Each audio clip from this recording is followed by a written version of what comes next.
the present time, SCP-1155 cannot be permanently contained by any known means.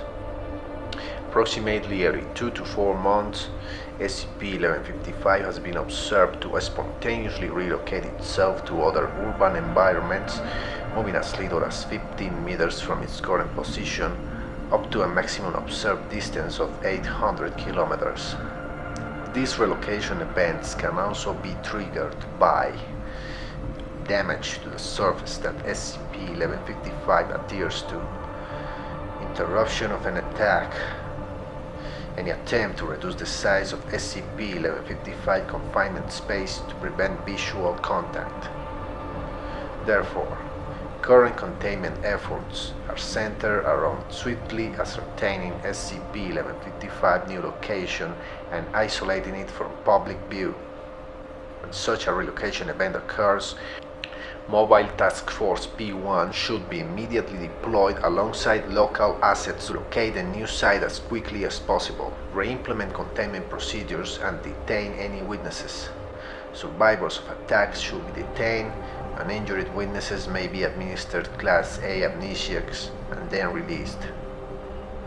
SCP-1155 manifests as a work of street art or graffiti, depicting the form of a humanoid creature, its uniform limbs, claw-like hands, and the head and feathers of an owl. The depicted pose is variable but tends towards a predatory stance, with eyes that appear to track the viewer. Anyone viewing this image directly will experience a compulsion to investigate it further. Victims describe a nervous fascination and a desire to move closer. This can be resisted with effort, especially if the subject is aware of SCP-1155 anomalous properties. If a subject approaches to within 2 meters and is not in the line of sight of another person, he will be subjected to a violent attack, suffering severe lacerations, dismemberment of extremities, whole or partial removal of soft body parts, and penetrating head trauma consistent with those that will be inflicted by a large beak and/or talons. The attack generally takes about 6 seconds to conclude, upon which both SCP-1155 and the victim will vanish, and SCP-1155 will reappear elsewhere in the usual manner of a relocation event within 7 days. Attacks can be halted before this event by re-establishing line of sight to the victim, but this is not recommended. Attempts to track where the victims are taken by equipped test subjects with GPS locators have failed. Based on tested interruptions performed at predefined intervals and special recording devices, the attack follows a defined pattern. The victim will first be restrained, and the eyes and tongue will be removed, rapidly followed by an amputation of the hands and feet. The victim will then be disemboweled and the intestines and stomach removed. Death usually follows due to shock or rapid exsanguination, but only if the attack is interrupted by visual contact. The fate of victims who disappear along with SCP-1155 at the conclusion of the attack is unknown.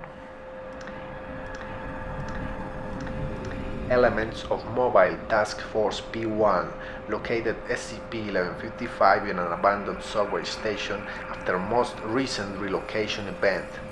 Team leader made the decision to obscure SCP-1155 with a vending machine until more containment resources arrived, on the basis that there were not enough task force members on site to guarantee a secure perimeter, and local transients were known to use the area for shelter.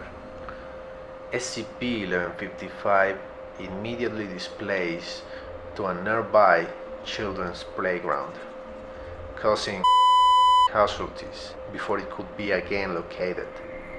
Due to high public nature of this location, decision was made at command level to again provoke a displacement event, resulting in the current containment location. Containment at the current location was expensive, requiring that an entire shopping center be acquired by the Foundation and then subsequently closed. but the revised containment procedures have resulted in the longest time since a relocation event to date. In a personal note, the last few containment locations may point to a disturbing trend. Previously, SCP-1155 seemed to have a pattern of appearing in low-traffic urban areas, often abandoned buildings or quiet underpasses. At risk of anthropomorphism, it appears to have become emboldened and will now readily appear in public spaces, which makes containment difficult. Over the objections of the containment team, leave the damn thing uncovered. Better we lose a few urban explorers or nosy kids every couple of years rather than risk having it abduct more people before we can locate it each time.